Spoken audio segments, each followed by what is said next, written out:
Bhagiratha's knees were bleeding into the earth, and still he didn't stop, because somewhere beneath him, his ancestors were waiting in ash and silence for a single drop of forgiveness. A kingdom could have distracted him. Comfort could have softened him. But Bhagiratha carried a debt older than his own breath. The story of forefathers reduced to lifeless dust, denied the rights that let a soul move on. He had inherited a throne, yes, but the weight he felt wasn't royal. It was personal. Have you ever loved someone you can't save anymore and still refuse to accept that as the final word? That was Bhagiratha. So he left the softness of palace life and went to the wild places where your thoughts get loud. Years folded into years, seasons passed like slow exhalations.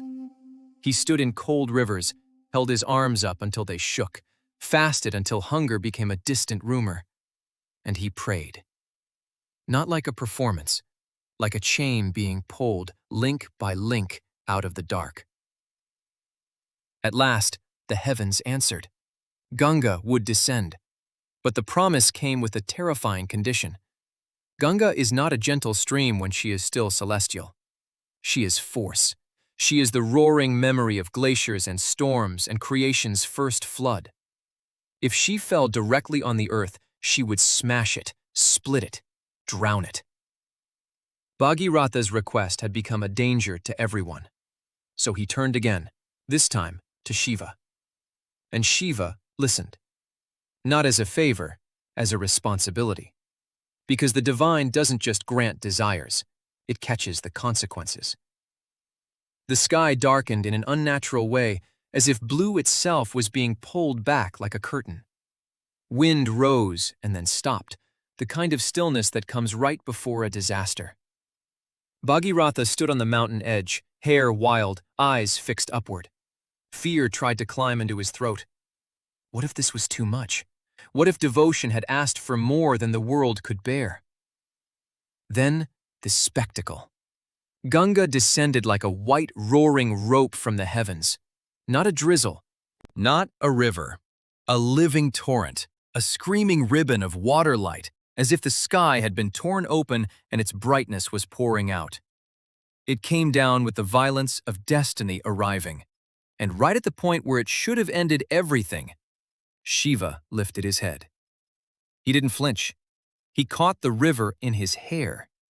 Imagine that, the infinite pressed into a tangle of matted locks, the roar strangled into a hush.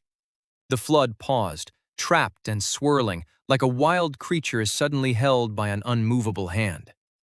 For a moment, Ganga raged, proud, unstoppable, offended at being contained. But Shiva's stillness is a lesson no force can ignore. Slowly, he released her. Not as one crushing fall, but in controlled torrents, many streams, many pathways, turning a single catastrophe into living, drinkable grace. Ganga touched the earth, and the ground didn't break. It breathed. Bhagiratha bowed so low his forehead met stone. Relief hit him like rain after drought. And then he did the thing that makes this story more than spectacle. He didn't just stand there worshiping the miracle. He walked. He led the river. Step by step, he guided Ganga's flowing body across forests and plains toward the place where ashes waited. The river followed him like a promise that refused to forget.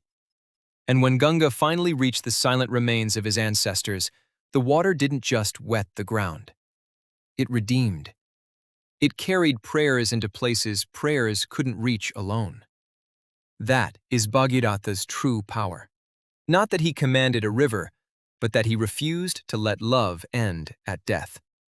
And Shiva's gift was not only catching the fall, it was teaching the world this: when your devotion is fierce enough to pull heaven downward, you must also learn the restraint to let it arrive as blessing. Because the holiest rivers don't begin with water.